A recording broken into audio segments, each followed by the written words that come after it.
Hi, I'm Sophia, and this channel has quite a few books that you can watch for some entertainment through the coronavirus. Today's book is Frog and the Wide World by Max Velthuijs.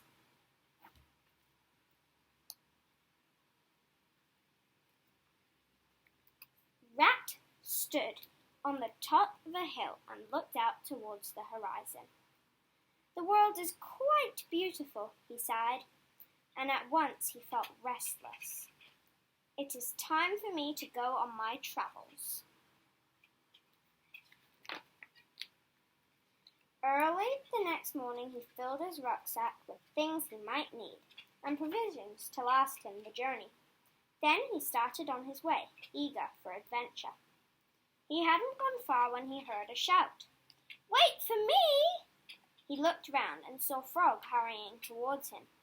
"Rat," said Frog, "where are you going?"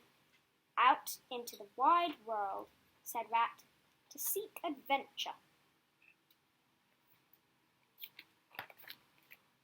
"May I come with you?" asked Frog in great excitement. "Absolutely not!" exclaimed Rat. "You are far too small for such a long journey." "Oh, please, Rat, I'm small, but I'm strong. I can carry things, and 2 is more fun than 1. "Come on then," said Rat, "but don't fall behind." So together the 2 friends went out into the wide world. Frog carried the rucksack, and Rat led the way. "This is pretty," said Frog after a while. "It's different from home." He had never been so far afield before. After they had walked a little further, Frog sat down. "I'm hungry," he said. "When can we have lunch?" "What?" exclaimed Rat. "We've only just started our journey." All the same, he took 2 peanut buttered sandwiches from the rucksack. He was ready for a bite to eat himself. "It's only a snack, mind," he said sternly. We still have a long way to go." When they had finished, they set out once more. "Are we nearly there?" asked Frog. "Where?" replied Rat. "The wide world," said Frog. "How can we be?" said Rat impatiently. "We've hardly left home."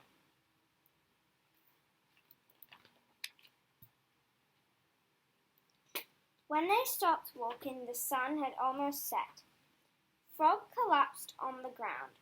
"I'm tired. I can't walk any further," he moaned. "When are we going home?"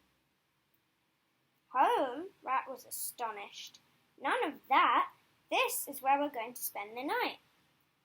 Rat chose a comfy spot and they both lay down to rest. "Rat," said Frog after a little while, "I can't sleep." "Close your eyes and think of your favourite things," said Rat. Frog tried, but it didn't work. He could hear strange noises. It was probably lions or tigers. When morning came, Frog didn't want to get up, but Rat was firm. And off they set, uphill and down dale into the wide world. "Are we nearly there now?" panted Frog. "Not nearly," said Rat. "If you want to see anything of the wide world, you have to persevere." Suddenly, the sky grew dark. The sun disappeared behind the clouds and it began to rain, softly at first, but then harder and harder. The 2 friends rushed for shelter. They were dry, but Frog was cold. "I wonder how things are at home," he said wistfully. "I wonder how Pig is, and Duck, and Hare." "The rain has stopped," said Rat. "Come on." They walked and walked until they came to some wild and deserted mountains. Up they clambered over rocks and stones. "Look at this! Isn't this fantastic?" called Rat, but Frog had fallen head over heels and couldn't see anything. "I think my foot is broken," wept Frog. as he stumbled on. "It hurts so much, I can hardly walk."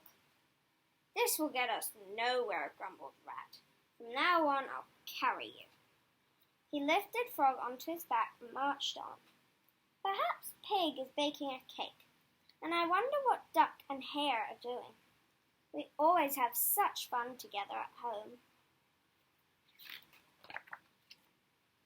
You have the rest of your life to sit around at home," said Rat. "Right now we're on our way to foreign lands.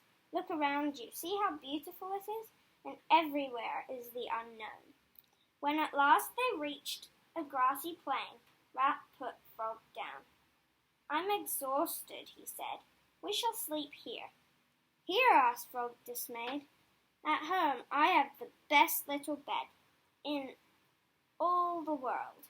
But Frog was tired too, and he soon fell fast asleep. But when they awoke the following morning, Frog just sat there in a miserable heap. "Rat, I'm not well. I feel so ill. I don't want to go to the wide world. I miss home so much." "You're just too small for a trip around the world," said Rat. "You're not ill, you're homesick." "Homesick?" Frog jumped up in alarm. "Is that bad? Very bad?" "Not very," said Rat. "You'll be better once you're home." "Home," murmured Frog dreamily. "That's it," said Rat. "We're going back."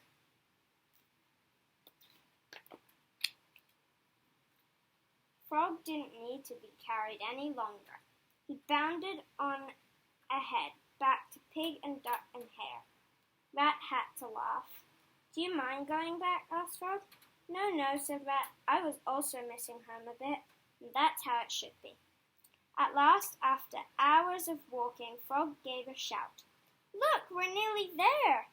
And sure enough, in the distance, they saw Pig and Duck and Hare waiting for them. Frog flew towards his friends as if he had wings. "Welcome home," called Hare. "How was your trip?" "Fantastic," sang Frog. "The wide world is so beautiful, and we've had such adventures. There were lions and tigers and—" "Come inside at once," said Pig, "and tell us all about it. I have just baked a cake, and you must be hungry." That was just what Frog wanted to hear.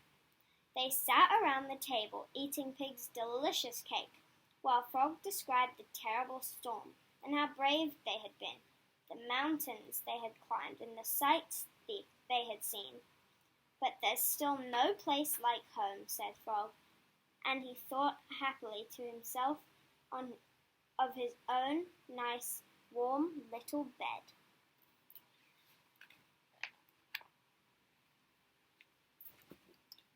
Thank you, and I hope you like my videos. And I'll see you again tomorrow for my next book.